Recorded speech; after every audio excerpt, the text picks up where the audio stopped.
CAN débrief sur actualité.cd, bonjour et bienvenue encore une fois à ce nouveau numéro de CAN débrief sur toutes les plateformes numériques de actualité.cd. CAN débrief, c'est l'émission qui vous propose des analyses d'avant et d'après match, informations, débats avec nos chroniqueurs à Kinshasa et nos envoyés spéciaux en Côte d'Ivoire. Pour ce numéro, je suis avec Michel Tobo, bonjour. Bonjour Emmanuel, bonjour à l'ensemble de la communauté numérique d'actualité.cd que nous sommes en ce moment. Merci de répondre présent à cette émission. Également, Génovic Lumbwenadio, bonjour. Bonjour Emmanuel, bonjour à toute la famille actualité.cd en ligne. Et ensemble, nous passerons 20 minutes de débat et d'analyse autour de ce sujet. Cérémonie d'ouverture de la CAN aura lieu bel et bien ce samedi 13 janvier du côté d'Abidjan en Côte d'Ivoire. Nous allons faire un petit regard sur les progrès en termes d'infrastructures et tout ce qui va avec que la Côte d'Ivoire a mis en place pour pouvoir organiser cette grande fête du football africain. Nous allons également faire un petit regard sur les sélections, les meilleures et les sélections qui peuvent créer de la surprise lors de cette compétition. Et avant de finir, nous allons placer un mot sur la polémique qui a eu lieu autour du style vestimentaire, même si ce n'est pas de la tactique, c'est pas sur le terrain, c'est les vêtements que les léopards ont portés se dirigent vers plus de critiques envers cette équipe et l'administration de cette équipe des léopards de la RDC. Voilà pour les menus, c'est CAN débrief, c'est maintenant et c'est parti. La Côte d'Ivoire reçoit la Coupe d'Afrique des Nations 40 ans plus tard. Plus d'1 milliard d'investissements dans différents secteurs ont été mis en place pour la réussite de cette fête du football africain. 6 stades dans 5 différentes villes. Plus d'1 million de personnes sont attendues. Un nombre des journalistes record du sport, de la fête, de la diversité culturelle. On s'apprête à vivre l'une des plus belles Coupes d'Afrique des Nations jamais organisées. Michel Tobo. On l'espère tout simplement parce que, on va dire, le slogan, on peut vivre l'une des plus belles cannes de l'histoire, c'est presque tous les pays organisateurs qui le disent. Donc voilà quoi. Le pays qui va organiser la Coupe d'Afrique 2025, le Maroc, dira que voilà, et lui également a organisé l'une des plus belles cannes de l'histoire. Bon, ça, ce n'est que sur le plan communicationnel, mais on aura à le voir. Actualité.cd sera sur place pour constater si réellement cette 34e édition sera la plus belle CAN de l'histoire. Mais ce qui est sûr, le gouvernement ivoirien a consenti énormément de moyens, vous l'avez dit. Voilà, ce sont ces genres d'initiatives que nous, sportifs, nous voulons.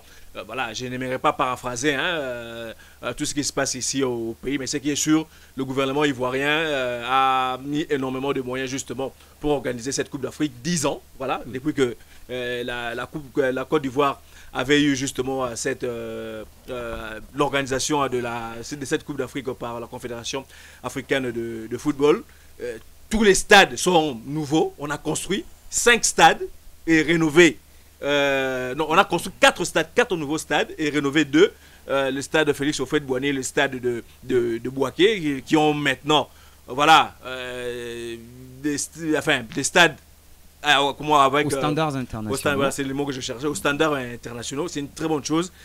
Félicitations, coup de chapeau. Maintenant, là, la jeunesse sportive ivoirienne a des infrastructures voilà, pour va bénéficier de cet héritage de l'organisation. Évidemment, et bien entendu, le championnat ivoirien surtout a également maintenant des infrastructures et qui va encore ajouter, voilà, beaucoup de sponsors vont venir et que le développement du sport et le football en particulier ira de l'avant au niveau de ce pays. En tout cas, coup de chapeau au gouvernement ivoirien. Oui, et vous ne voulez pas paraphraser par rapport à ce qui se passe en République démocratique du Congo, mais je vais vous aider à paraphraser. On va d'abord prendre Génovic. La cérémonie d'ouverture aura lieu juste avant le match Côte d'Ivoire contre la Guinée-Bissau. Un artiste congolais d'origine congolaise pourra se produire sur la scène. C'est Dadju Djouna, qu'il a déjà fait lors du championnat d'Afrique des Nations également.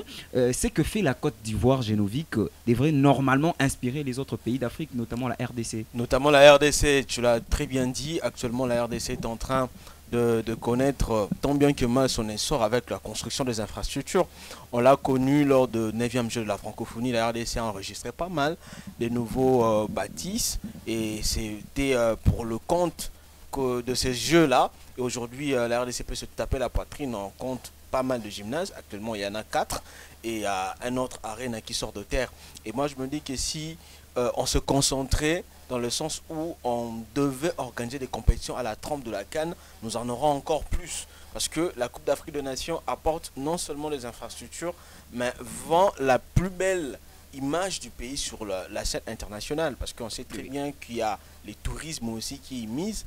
Et il y a aussi cet aspect-là intercommunautaire, c'est-à-dire interculture. Voilà, c'est important pour la RDC. Mais bon, je pense que pour le projet tel qu'une organisation d'une Coupe d'Afrique des Nations, de tels projets provient du gouvernement central. C'est vrai que le gouvernement central qui doit penser d'abord sur quoi base-t-il son projet de développement peut-être au niveau du sport. Parce que le sport n'est pas que le football. Le football, oui. Le sport, il y a aussi les basketball. Notamment, vous parlez des Jeux de la francophonie, où il n'y avait pas que le football. Voilà. Plusieurs disciplines culturelles aussi, et sportives. Il y aura ici on parle de la CAN, mais j'aimerais bien paraphraser parce que c'est une question qui tourne autour de la RDC. Cette année, il y aura l'organisation de la Coupe d'Afrique des Nations de handball ici à Kinshasa. Donc, pour des compétitions telles que la CAN, on le prévoit 4 ans, 5 ans en avant pour des pays tels que la RDC qui manquent des infrastructures. Oui. En RDC, on n'a qu'un seul stade. On n'a qu'un seul stade de l'État qui répond aux normes de la CAF. C'est d'ailleurs le stade de Martyr, d'ailleurs un stade qui à chaque fois connaît des sourcils, qui à chaque fois connaît de l'inspection de la CAF. Et maintenant, si on veut organiser une CAN, on doit commencer à construire ne serait-ce qu'un seul stade par ville.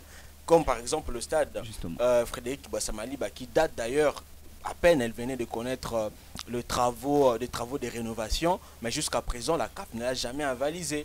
Et donc il n'y a qu'un seul stade.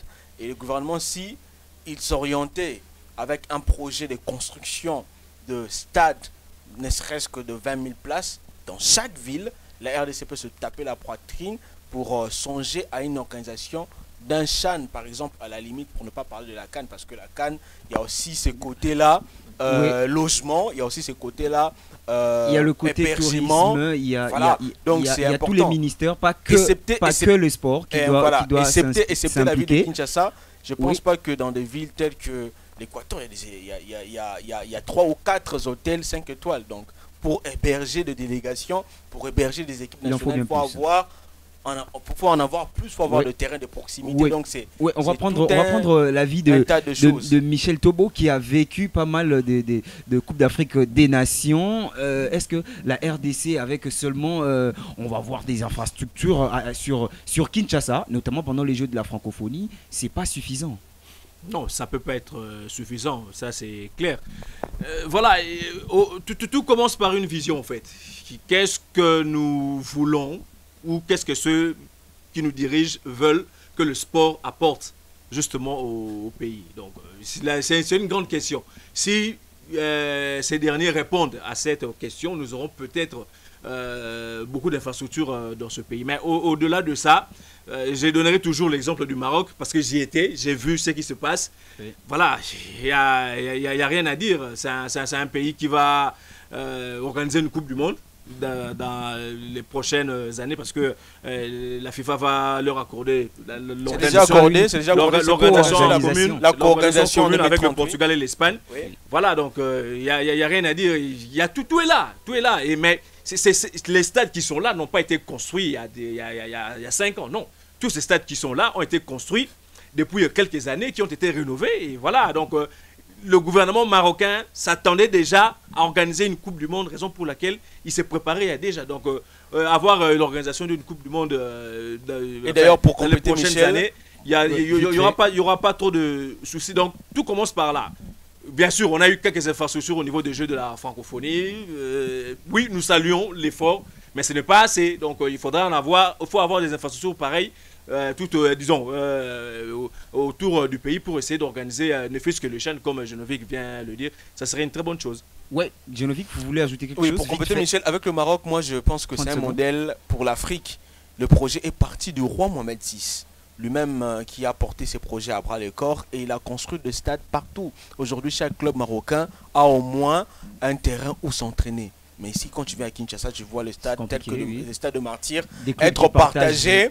partagés par 3 ou 4, 5 clubs. Donc c'est une réalité triste, mais je pense qu'on doit le revoir. C'est que c'est le gouvernement d'abord qui doit aider. Parce que le pays tel que la RDC, c'est un pays en plein développement, c'est pas un pays développé. Donc on émerge petit à petit. Et on doit aussi penser dans ces secteurs tels que le sport où il y a Très encore bien, à Genovic. boire et à manger. Et le Maroc actuellement s'étape toutes les compétitions en Afrique. Récemment, elle a organisé la Coupe d'Afrique des Nations féminines et l'année prochaine, c'est-à-dire cette année d'ailleurs, elle va organiser la Coupe des Nations féminines encore. Et les Maroc, à chaque fois que la CAF manque de preneurs pour une compétition Maroc se internationale, présente pour, les Maroc se prendre, présentent toujours pour la prendre. Ouais. Donc, Très bien, très bien. J'espère que votre voix a été entendue pour ce qui est de l'organisation d'une telle grande compétition en République démocratique du Congo. Messieurs, on va parler football maintenant. Là, c'était des infrastructures. Maintenant, sur le terrain, 24 équipes seront aux prises lors de cette Coupe d'Afrique des Nations. Ça commence ce samedi 13. Quelles sont pour vous les meilleures équipes que vous pensez qu'ils peuvent prétendre légitimement à remporter les titres, Michel Tobo? Bon, c'est une bonne question, hein, mais personnellement, je n'aime pas trop faire de pronostics avant la compétition parce que au football, tout est possible. Ou en sport en général. Tout est possible, donc on peut avoir une surprise. Donc voilà quoi. Mais ce qui est sûr, entre guillemets, les favoris sont là. Le Sénégal, le Maroc, l'Algérie, la Côte d'Ivoire, pays organisateur, le Ghana et les Républiques démocratiques du Congo, bien évidemment, en outsider, si on doit considérer le classement FIFA. Pour le moment, en tout cas, toutes les 24 équipes qui vont prendre part à cette compétition ont leur chance. Maintenant, tout dépendra, pour arriver loin, de la gestion de l'effectif de chaque staff technique. Ce serait important, voilà, parce que vous jouez une série de 7 matchs en 3 semaines. Voilà, ils peuvent avoir des blessures. Donc là, maintenant, c'est là où on voit comment les sélectionneurs sont intelligents ainsi que l'ensemble de leur staff technique pour gérer les effectifs qui leur permettront justement d'arriver le plus loin possible, pourquoi pas remporter la compétition. Dire qui va gagner cette Coupe d'Afrique, ça serait quand même compliqué, mais ce qui est sûr, on aura des très belles confrontations entre les équipes parce que toutes les grandes nations du football africain sont là. Voilà. Et la gestion de l'effectif, Genovic, qui a des blessures qui peuvent advenir à n'importe quel moment de la compétition. Et à présent, comment pensez-vous qu'il faut gérer ces équipes-là pour que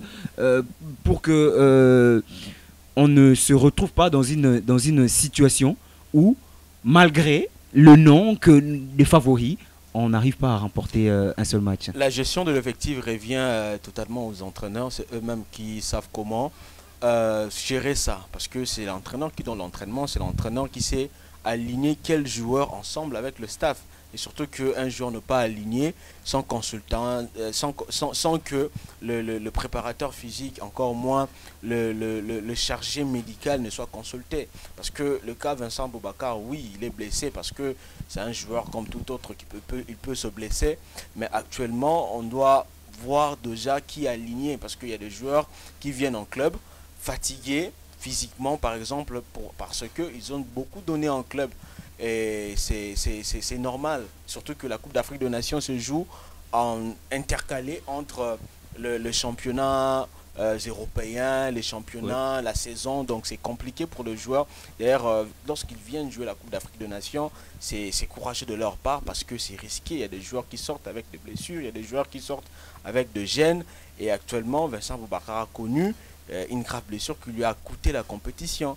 Et maintenant, pour que chaque entraîneur ne puisse pas perdre ces éléments clés, tels que Vincent Boubacar, il doit penser d'abord à l'intensité de l'entraînement, des entraînements. Moi, je suggérerais que pour la compétition, ils doivent au moins revoir, si pas à 90%, mais à 80, à 70% l'intensité des entraînements. Parce que si vous donnez plus en entraînement, je pense que lors d'un match à haute intensité, les muscles lâchent et c'est compliqué pour finir la compétition. Et il y aura des blessures qui vont s'en suivre. Ouais, très bien, Michel Tobo. Il y a des équipes, toutes les équipes sont sur les mêmes pieds d'égalité, comme vous l'estimez, mais il y a des équipes dont on parle peu, mais qui peuvent créer la surprise. Est-ce que vous voyez ces équipes-là? Quelles sont ces équipes selon votre observation? Bon, les petites équipes, il y en a presque plus, parce que quand on s'est qualifié pour une Coupe d'Afrique des Nations, ça veut dire qu'on mérite sa place. Bon, je dirais des nations comme voilà, le Burkina Faso, voilà, qui peut... c'était déjà le cas, le Burkina Faso a atteint la demi-finale lors de la CAN 2000, enfin la dernière édition au Cameroun. Le Burkina Faso avait atteint la finale en Afrique du Sud en 2013. Donc voilà quoi. Personnellement, c'est un pays qui me fascine énormément parce que ils arrivent également et un autre pays, même si j'ai on va dire un peu bon, je dirais pas peur, mais j'ai quand même un tout petit peu d'inquiétude de le dire, c'est la Tanzanie. Oui, il faut faire très attention. Dans le même groupe que la République démocratique du Congo, il faut faire très attention avec la Tanzanie. Il y a un club tanzanien qui a atteint la finale de la Coupe de la Confédération pour la toute première fois de l'histoire du football tanzanien. C'était Young Africa avec Fiston Maele justement. Donc, il faut vraiment faire attention avec les Tanzaniens. C'est vrai, ils ne nous ont pas encore battus, mais là, vraiment, il faudra les suivre avec beaucoup d'insistance. Oui. Je vois également le Mozambique qui s'est qualifié avec beaucoup de ferveur. Voilà, donc il faudra quand même suivre ces nations-là. J'en oublie peut-être, hein, mais je pense que ces trois, il faut quand même les surveiller. Oui, Genovic, on parle également de la Gambie qui participe pour la deuxième fois, une première participation et ils sont sortis de la phase des poules jusqu'en quart des finales. On parle également de l'Afrique du Sud où tous les joueurs jouent au championnat national. C'est très important. Ça veut dire qu'il y a des... Bon, à part un joueur. De l'homogénéité, oui. À part un joueur, il y a Percy Tau, voilà, qui joue du côté de Al-Ahly. C'est en Afrique, oui. Mais il joue hors d'Afrique du Sud. Donc, non, ça veut dire que le championnat sud-africain a un niveau très relevé que beaucoup de gens ne badinent pas. On peut compter également sur ces équipes-là, même si ce n'est pas des favoris. Oui, on peut compter sur une équipe telle que l'Afrique du Sud. L'Afrique du Sud, d'ailleurs, à chaque fois qu'elle vient jouer une compétition, c'est une équipe qui vient en trouble faite. Je l'ai vu avec l'édition 2019 qui a, d'ailleurs, c'est l'équipe qui a éliminé l'Égypte et l'Égypte qui venait pour jouer encore la finale. Fort malheureusement, ils ont croisé une équipe telle que la sud-africaine, une équipe très déterminée, une équipe homogène, une équipe qui sait très bien circuler le ballon. Et je vois surtout avec cette dynamique menée à bien par Victor Hugo Broos qui est le sélectionneur actuel de l'Afrique du Sud, l'ancien sélectionneur. Qui nous a pris, hein. Voilà, l'ancien sélectionneur. C'est lui qui devait normalement venir quand Hector Cooper. On se souvient de l'événement, c'était d'ailleurs à la veille de sa signature. La signature a été annoncée la nuit. Voilà. Après, il est parti en Afrique du Sud. Voilà. Et actuellement, avec ce coach, ils sont sur un bon dynamisme. Ils venaient d'ailleurs de battre le Maroc. C'était la première équipe à battre le Maroc après l'épopée de la Coupe du Monde. Donc c'est une équipe redoutable, c'est une équipe qui doit beaucoup être surveillée et surtout qu'ils partagent des groupes ensemble avec l'Égypte, voilà. Et je pense bien que ils s'en sortiront parce que c'est une équipe taillée. Il y a deux joueurs de Mamelodi Sundowns, c'est des joueurs de Kaizer Chiefs, d'Orlando Pirates. Donc je vois cette équipe aller loin. Oui, Égypte, ce qu'il faut dire que l'Afrique du Sud a battu chez elle quand l'Égypte organisait même la CAN. Mais moi personnellement, je ne vois pas l'Afrique du Sud comme une surprise. Hein. Si l'Afrique du Sud remporte la Coupe d'Afrique, ça ne sera pas une surprise en tout cas. On connaît le niveau du championnat sud-africain et l'Afrique du Sud a déjà remporté une Coupe d'Afrique. Ça ne sera pas une surprise en tout cas. Vite fait, Michel Tobo, c'est aussi un exemple pour d'autres pays africains avec le championnat national. En tête, je n'ai pas une équipe. Justement, il y a la Tanzanie également, voilà. presque Et l'Égypte d'ailleurs. et l'Égypte également, Et voilà, l'Égypte. dont la majorité de joueurs évoluent justement dans le championnat tanzanien. Voilà, donc c'est ça que je suis en train de dire. Donc il faut faire très attention à Avec ces les équipes-là qui ont, voilà, dans les championnats, Ils ont un noyau. depuis 5-10 ans, qui sont en train de travailler et qui sont en train de prouver à suffisance qu'ils peuvent mériter quelque chose lors des grandes compétitions. Donc, D'ailleurs, il faut l'Égypte l'a fait Oui. par Il le faut passé. faire Il a attention. gagné Voilà. 3 Coupes d'Afrique de Nations avec une équipe Avec pratiquement des équipes, locale. oui. Donc ça prouve que si vous avez un championnat solide, Voilà. vous pouvez rivaliser à la Coupe d'Afrique de Nations. Pourquoi? Parce que les joueurs se fréquentent à tout moment. Les joueurs sont dans un même environnement. Vous savez, c'est très difficile de constituer une équipe avec des joueurs qui, chacun, provient de son club avec un système de jeu bien collé en tête. Dans Et différents lorsque tu championnats, viens- hein. Et lorsque tu viens et tu dois t'adapter vite à la philosophie de l'entraîneur, ça prend difficilement. C'est d'ailleurs ça la raison pour laquelle la RDC peine. Vous avez des joueurs qui brillent dans leur club, mais quand Oui. ça vient ici, ça ne carbure pas. Ça se comprend qu'il y a deux réalités différentes, il y a deux méthodes de travail différentes. Et pour s'adapter, c'est compliqué. Voilà, c'est dit et c'est déjà la fin de cette émission, de ce numéro de Cannes Débrief. Merci de nous avoir suivis. Hein. Le temps nous a peut-être manqué pour évoquer les léopards, mais est-ce que vous pouvez placer juste un mot vite fait, 30 secondes, Michel Tobo, par rapport aux léopards qui sont arrivés en Côte d'Ivoire, qui, comme toutes les autres sélections, ont fait ce petit défilé où on les a vus habillés d'une certaine manière afin de pouvoir faire valoir la culture de leur pays. Les léopards sont arrivés, mais leur habillement a fait un petit peu polémique. C'est pas de la tactique, mais un petit mot. Bon, ils sont habillés, l'essentiel c'était qu'ils arrivent, qu'ils soient bien habillés, mal habillés. Bon, c'est pas le plus important. Nous voulons avoir des résultats sur le terrain, tout simplement. Le reste, voilà, on peut s'en passer. Geneviève, pour vous, c'est pas du tout un problème, mais quand même, un staff organisé doit avoir quelqu'un pour le faire et ne léser personne. Mais je pense que c'est une improvisation qui aurait été une réussite pour moi. Parce que déjà, on voit qu'ils ont travaillé dans le sens de respecter la logique, comme toute autre nation qui sont venus en Côte d'Ivoire en tenue traditionnelle. Et voilà, c'est beau de voir que la RDC était bien représentée, vestimentairement parlant. Et je pense pas qu'il y a à polémiquer dessus, parce que tu le sais très bien que les photos qui ont été usées sur la toile sont des photos amateurs. Il n'y a pas une équipe communicationnelle au point avec la RDC au niveau de la Côte d'Ivoire. Il faut le signaler que l'équipe s'est déplacée sans caméraman, sans photographe, et c'est compliqué actuellement. On ne sait pas avoir de belles images de la sélection, et raison pour laquelle les internautes ne les s'enchantent pas, ont polémiqué dessus, mais ils ont droit de savoir que si cet événement a-t-il lieu hier, parce qu'il n'y avait pas de belles images, parce que la qualité de l'image aussi compte pour faire une bonne interprétation de la situation, surtout que vous ne le vivez pas. Merci Génovic, merci Michel Tobo d'avoir participé, merci à vous de nous avoir suivis. Restez branchés sur toutes les plateformes numériques de actualité.cd pour ne rien rater d'aucun moment de cette CAN Côte d'Ivoire 2023. Notre rédaction est mobilisée à Kinshasa et nos envoyés spéciaux sur place en Côte d'Ivoire pour vous faire vivre toutes les informations et les analyses en plateau sur place. Merci à vous et à la prochaine.